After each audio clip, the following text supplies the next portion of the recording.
Hey everybody, you're listening to Getting Real with Réal Andrews and Alex Urbina right here on your hometown station, AM 1220 KHTS. Give us a call. We'd love to hear from you. 661-298-5487. That's 298-KHTS. And don't forget to get your download your free 1220 KHTS app. Take us with you. We're also on the Apple iTunes store, live streaming. Really cool, great stuff going on with, all of our shows on here at KHTS. So get tuned into that.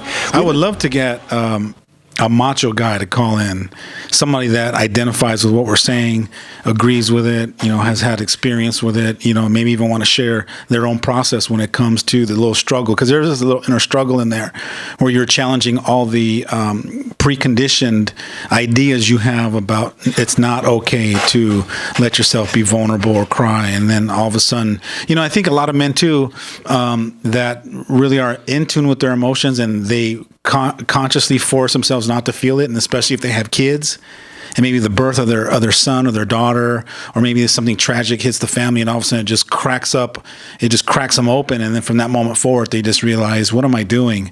And they have this newfound awareness and just decide at that moment that they're just going to allow themselves to feel whatever comes up for themselves. I got a question for you. Why is it, and correct me if I'm wrong, as you're talking, I'm starting to think about certain people when you said, hey, I'd like to have a macho man call in.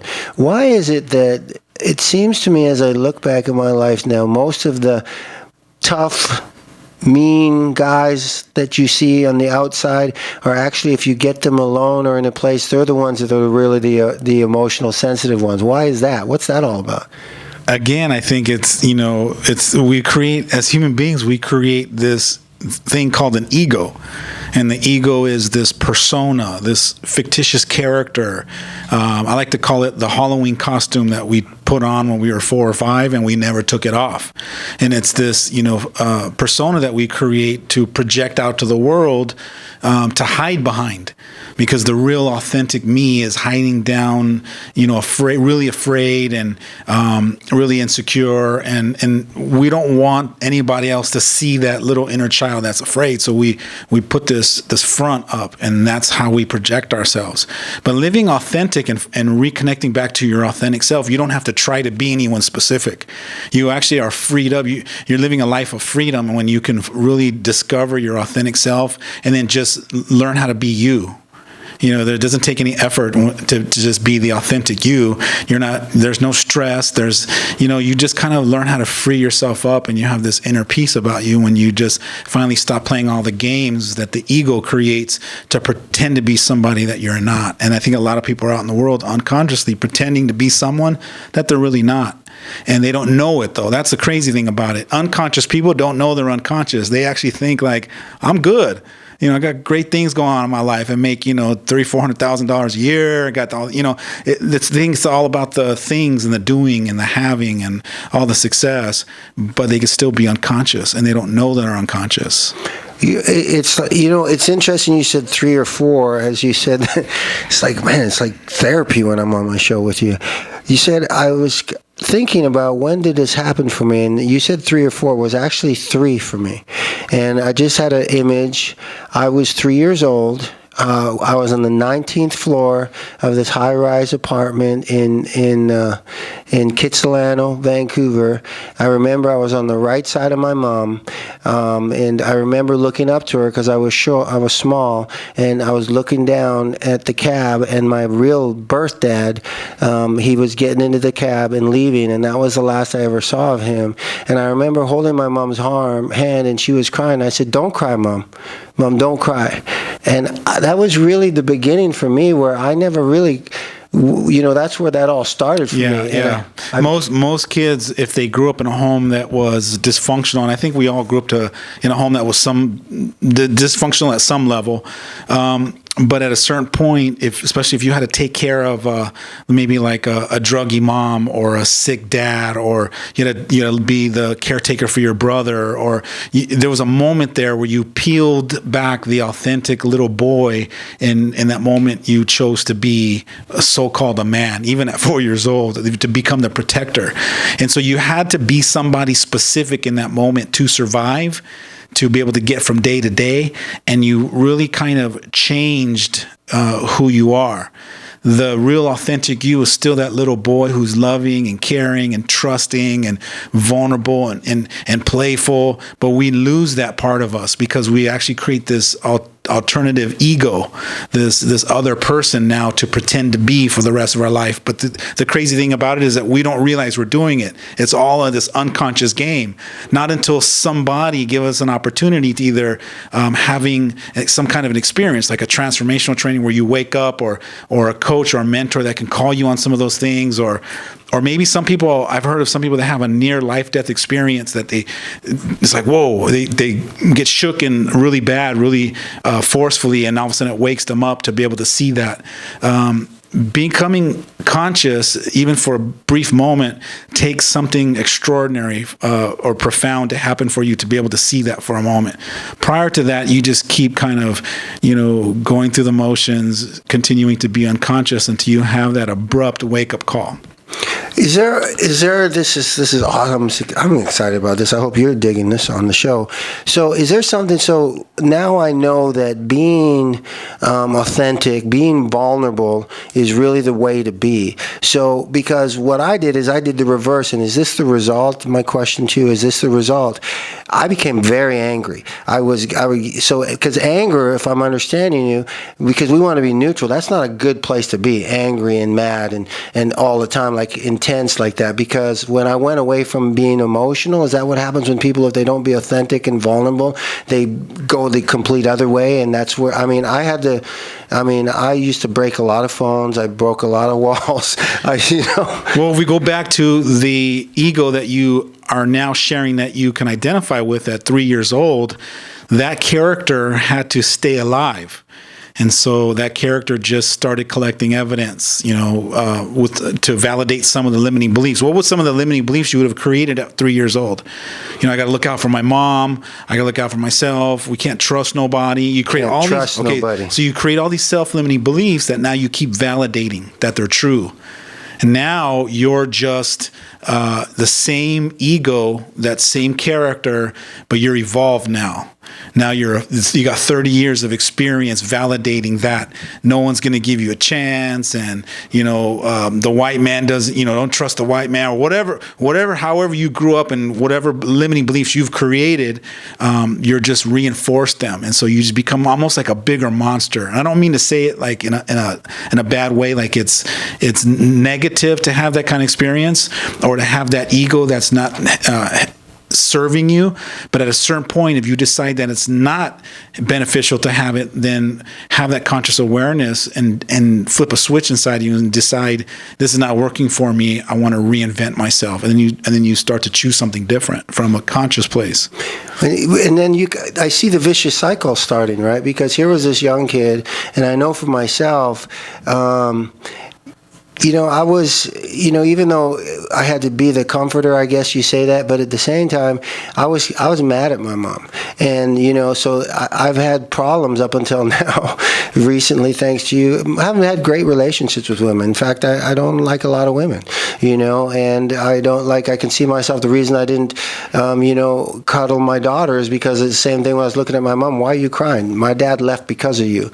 That kind of stuff. Those are those things that I think, stop crying. You don't cry. And even with my wife instead. And I think the biggest fear as a man that we got to be careful of is, I remember something, help me out with this, because I'm sure you know this saying, if your daughter isn't getting the love and affection from you as a father, she's going to get it from another man. And it's probably not the man that you want her to get it from. Yeah, absolutely. I think that there's something inherently natural about our kids to need our approval and need our validation. They need to know that they exist. They need to know that they matter. So they're seeking our approval. They're looking over at us when they tie their shoe for the first time to see if we see them, to see if we're watching them. All they need is just an eyeball on them, and then their face lights up. If they do something amazing and they look over and they look around in the room and none of the adults are watching them, it's almost like, And they just decide in that moment, well, maybe it wasn't important enough. Maybe what I did wasn't that great. And so all of a sudden the brain starts to create these self-limiting beliefs that's what's crazy about it, is they're not even real. They're not true.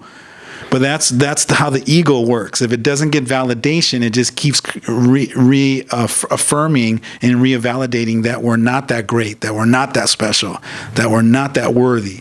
And so that's the unconscious dysfunction that we're in until we have the wake-up call, until we have the conscious awakening. Oh my gosh, Alex, I just had this huge aha moment, and I could see it when it's happening, and now I see the damage, with my own kids. I remember when my kids started in youth Pop Warner flag football, and they were running, doing the sprints, they kept looking over at me, and I'm like, what are you looking at? Stop looking at me. Look where you're running. And I was like scolding them. Right. And that's the unconscious dad. Now, the conscious wise dad, the 60-year-old Réal, after you have your grandkids and you just are comfortable in who you are, and you're centered and grounded and really confident and assured in yourself, you would look over at him and you just a nod. Remember the last show when I looked at you and you looked at me and you smiled and you winked at me? It's those little moments of realizing that's what those little 6-year-olds are looking for. They're just looking for you, not necessarily to say anything. It's just a smile or a thumbs up. One of the greatest moments I had was me playing baseball at T-ball, and I remember getting on second base, and I look over at the stands to see who's there. I was looking to see if my dad was sitting there. And I remember, I'll never forget, I look around, I'm scanning, I was like, man, he's not there. And all the cheers, everyone's, cheering, and the crowd's going crazy, and I'm all lit up, and I'm all antsy on second base. And I look up and I finally spot my dad, and he's got his thumbs up in the air. Mm-hmm. What an amazing moment of validation for me that I am a champion, that I did it. That look at me. We need that validation. It's a healthy experience. It's a nurturing. It's a powerful experience for us in our psyche and our ability to remember that we're magnificent and we're amazing. And if mom's not there to do it or dad's not there to do it, the brain has to create something. Our little minds can't just be okay with it. We're not advanced enough or evolved enough to go, oh, maybe my dad maybe had a flat tire. We can't justify like that. Or, wow, maybe my dad's just too busy for me. Or maybe he's worrying about other stuff. That little brain doesn't know how to think like that. So what it does is it makes up a story about me. Wow, maybe what I did wasn't good enough. Or, wow, maybe my dad doesn't care. And it starts to create these crazy stories that ends up being our self-limiting beliefs, our insecurities as a teenager, and then eventually as an adult. Yeah, and as one of my things for starting this year, I've used the saying several times, break the chains. So if you're listening to this show and some of this stuff's resonating with you, I know that, when I get hit with stuff like that, a lot of times I feel like, man, I've done too much damage, but it's never, you could start right now, absolutely, right? Absolutely. Now. I think as human beings, our spirit is so ready to reverse whatever damage we have done, and it's eagerly waiting to cause a reversal and to start healing. I think our spirits can heal ourselves 3 or 4 times faster than the damage that we put on it. The question is the time is of the essence. The longer you wait to decide that you want to start living a conscious life and you want to start healing yourself and getting rid of some of those self-limiting beliefs and creating some new ones to empower you, it's time is of the essence. You got to start now. There's no, well, maybe or someday. You just got to flip the switch and go, I see it. I trust my gut, my instincts telling me let's do it, and just dive into it. Because I know prior to you, and I used to get frustrated. I used to get mad at my wife, blame her, and now I know it was all me, because all my kids would be, they would hug mom, they'd love mom, I love you, mom, they'd kiss her goodbye, and I would always be over here, thinking to myself, well, what about me, I wasn't getting any of that, and it's something that you can't, I don't like the C word, you're not able to to demand. You got to earn that. And it's like now, since I've been working with you and just things, I mean, man, I have more texts in my phone say, I love you, Dad, miss you, you know, that's organic, which is awesome. And that's what's cool about it is that, you know, when I work with some of my clients, they'll be really surprised that almost immediately, depending on their courageous, it's crazy how fast their courageous effort is to just start implementing some of the coaching and making some of those heroic turnarounds, to see how quick their kids respond to it. That's, I think, the most amazing thing about, you know, my clients when they look at me and go, I can't believe that after a couple of weeks, just implementing some of the things you're telling me to implement, that I'm starting to see a 360. Now, is it part of their breathing now? Is it instinctual like that? No, it's going to take consistent. You're going to have to be consistent with it. You know that from, you know, it's the learning curve is still there. You still got to be consistent with it. You got to walk the walk. You can't just talk the talk. So no, I mean, I stumble every day, you know, and that was one of the things, because I'm such a perfectionist. You know, I used to beat myself up. He said, why are you beating yourself up? It's like if I'm working with you in the gym, you know, and we're working on bench press, and you got 120 today or 125, you want to get 150. You're not frustrated because you're getting stronger, little baby steps. I think everybody, or most people, and that's ego, right? Impatient. That's what I love about, you know, me helping you, you know, when it comes to the emotional intelligence and the spiritual intelligence, and then you're helping me with the physical breakthroughs that I'm having in my physical wellness, is that I can always associate something that you're going through, and I can take it and use a scenario in the gym. And I love watching your face, and I go, okay, Réal, you know how when I want to, you know, I'm bench pressing 40 and I'm like, all right, give me the 65s, and you go, slow down, killer, you're not ready for the 65s. That's how, and I can take that scenario and I can paint that picture in the gym, and then I can see your face light up, because then you go, yeah, okay, I get it.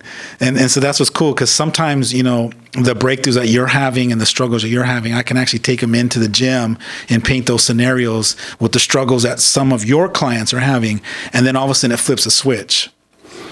You can identify with that once I explain it in that way.